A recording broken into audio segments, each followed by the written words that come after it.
Hello বন্ধুরা, কেমন আছেন সবাই? এরপর থেকে বাংলায় ব্লগ করবো ভাবছি।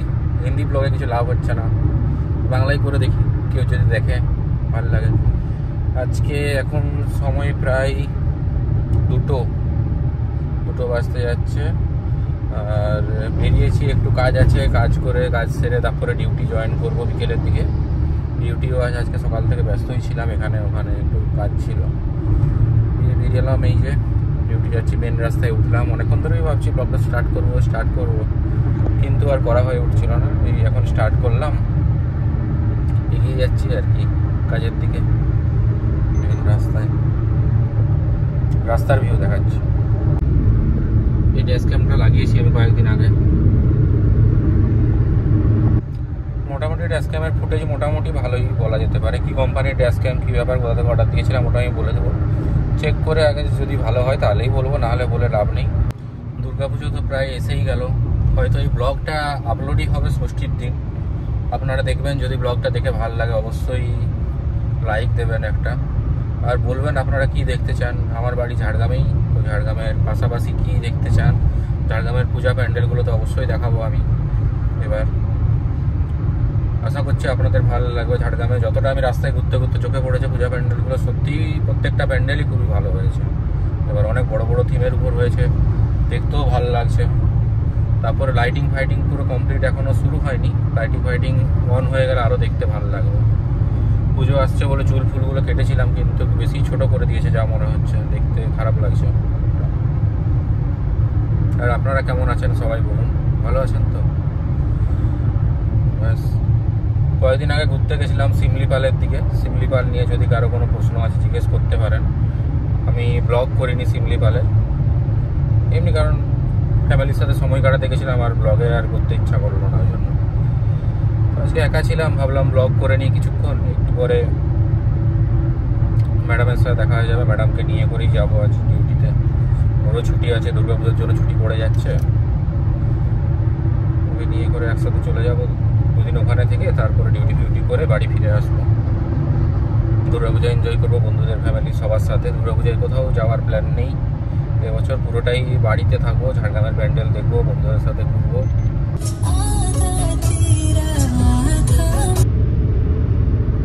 দুর্গাপূজার সময় এরকম রাস্তার ধারে ট্রাভেল করতে করতে কাশফুলের জঙ্গল দেখতে খুব ভালো লাগে।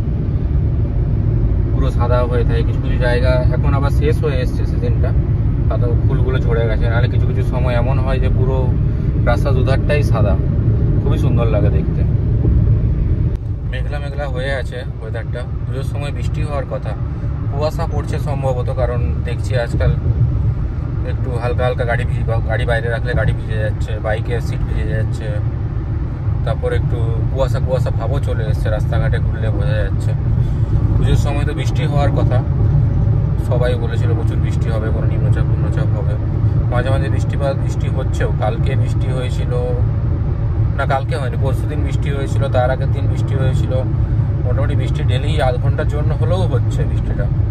এখন কতদিন এরকমভাবে হবে, পুজো কেমন কাটবে জানি না। তবে আশা করছি যেমনই হোক, পুজোয় তো ঘোরাঘুরি, একটু ঠাকুর দেখা দেখি হবেই। ওটা সবাই বেরোবে, বাঙালিরা বেরোবেই, আটকাতে পারবে না। কলকাতার দিকে দেখছিলাম ছাতা নিয়ে ঠাকুর দেখা অলরেডি শুরু হয়ে গেছে। বৃষ্টির মধ্যেই সবাই ছাতা নিয়ে ঠাকুর দেখছে, এনজয় করছে দুর্গাপুজোটা।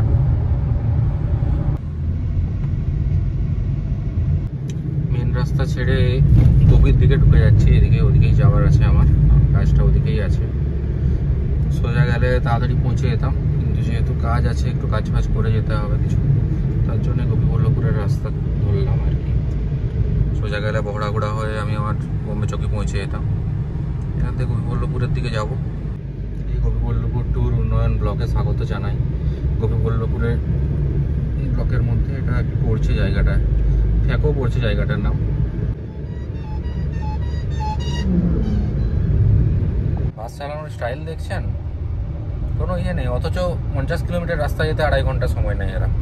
আর এদিকে হিরোগিরি কম নাই, কি বলবে না।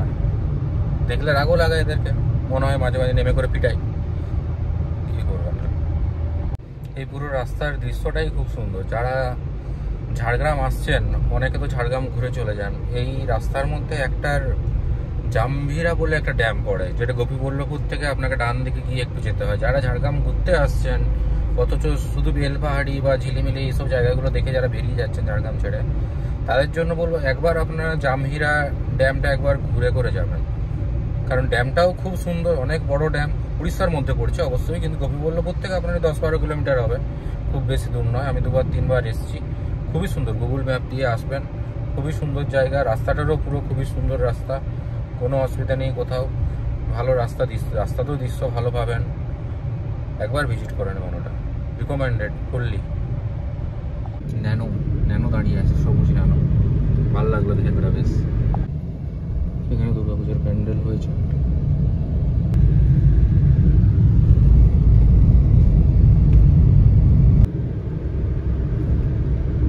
সুবর্ণরেখা ব্রিজের উপর উঠছি আমরা। জল এখন আশা করছি জল কম আছে, ফুটেজ করতে পারছি না।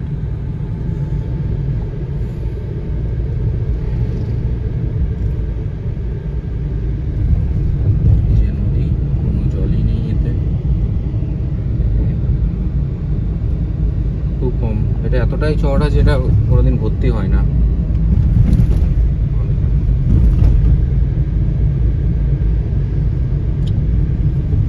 বালির খাদান, ওই যে বালি ভর্তি করা ডিঙানো আছে।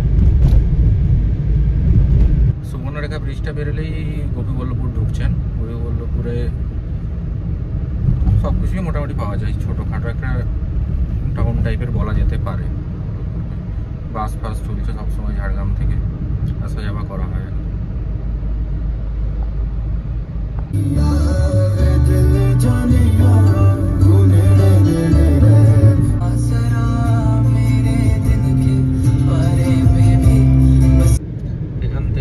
জঙ্গলের শুরু, এই রাস্তাটা হচ্ছে গোপীবল্লভপুর থেকে সোজা যে রাস্তাটা আসছে ওটা প্রায় 20 কিলোমিটার মতো, প্রায় পুরোটাই জঙ্গল, মাঝখানে একটু একটু ছোট ছোট গ্রাম পাওয়া যায়, বাকি পুরো রাস্তাটাই এরকম। কেউ যদি শুধু রাস্তার মজা নিতে চায় তাহলেই আসুন, নাহলে এখানে তেল খরচা করে এই পাশটায় এসে কোনো লাভ আছে বলে আমার মনে হয় না। এরকম দৃশ্য বেলপাহাড়ি যেতে গেলেও রাস্তায় পেয়ে যাবেন। রাস্তাটাও খুবই সুন্দর, নতুন বানিয়েছে। এখানে মাঝখানে মনে হয় কয়েকটা হোটেল খাবার দাবারের জন্য কিছু একটা হয়েছে, যেমন এই যে একটা এখানে, এটা আগে ছিল না, এটা নতুন নতুন করেছে এরা। এই রাস্তায় গরু ছাগল ভালোই পাওয়া যায়, হঠাৎ করে কখনো কখনো রাস্তার মধ্যে চলে আসে।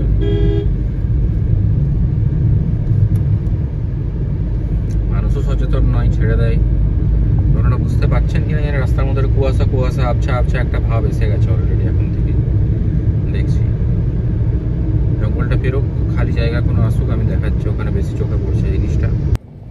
এখান থেকে আর খুব একটা বেশি দূর নয়, ওই আধ ঘন্টা মতো লাগবে হয়তো, 25-30 কিলোমিটার হবে। গাড়ির পিছন দিক থেকে কি খাটার খাটার খাটার খাটার করে আওয়াজ আসছে অনেকক্ষণ ধরে শুনে যাচ্ছি আমি। কোথাও একটু দাঁড়িয়ে করে আওয়াজটাকে দেখবো কোথা থেকে আসছে, আর আপনাদেরকেও বাইরের ভিউটা একটু দেখাবো।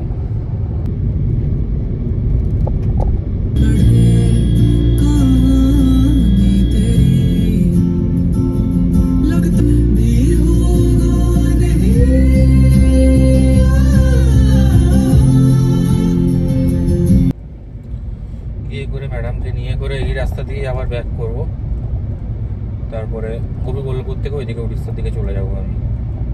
তারপরে এখন প্রায় 3:45 বাজে, ওই 4:30-5টার দিকে হয়তো আমি পৌঁছে যাবো আমার ডিউটির ওখানে। আপনাদের সবার পুজোর কি প্ল্যান? কোথাও ঘুরতে যাচ্ছেন না লোকালেই ঘুরছেন? সম্ভবত ওয়েস্ট বেঙ্গলের লোকরা দুর্গাপুজো মানেই হয় পাশাপাশি করে, নাহলে কিছু লোক আছে যারা পুরী যায়, কিছু লোক আছে যারা দীঘা চলে যায়, দীঘা মন্দারমণি, আর কিছু লোক আছে যারা দার্জিলিং চলে যায়, দার্জিলিং কালিম্পং সিকিম এই সাইডটা আর কি।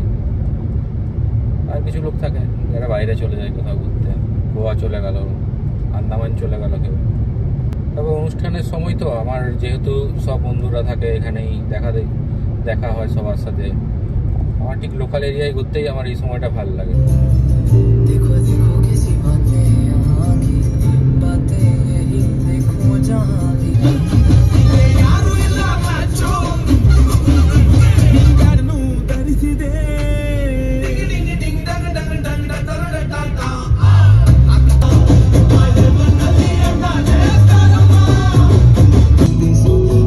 बारिश दी सौ मेरी गुजारिश दी सौ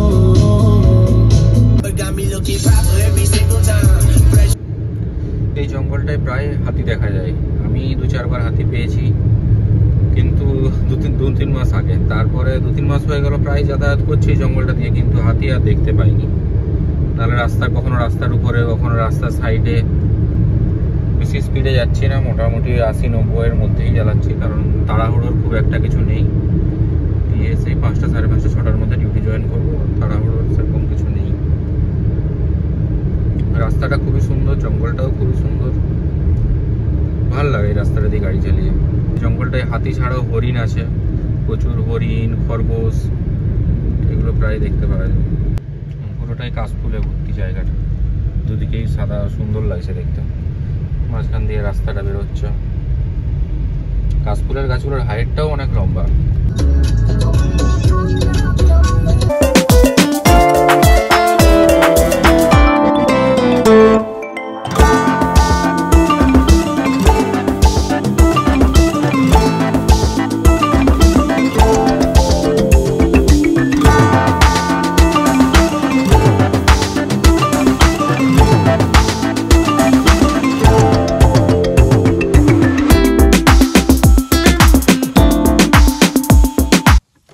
দাঁড়ালাম একটু থাম্বনেল নেওয়ার জন্য জঙ্গলের মাঝখানে।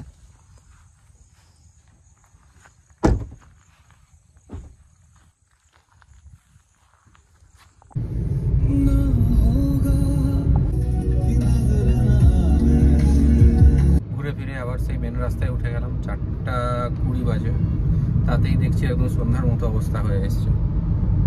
বাইরে সন্ধ্যা হয়ে এসছে, কুয়াশা কুয়াশা ভাব একটা এসে গেছে, চারদিকে দেখা যাচ্ছে। রাস্তায় মোটামুটি ভালোই ভিড় আছে দেখছি।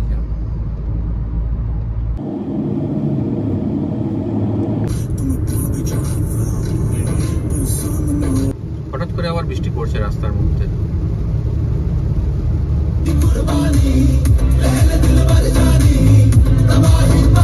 পৌঁছে গেছি আমার ডিউটির জায়গায়। আজকের জন্য এখানেই শেষ ব্লগ। টাটা, গুড নাইট সবাইকে।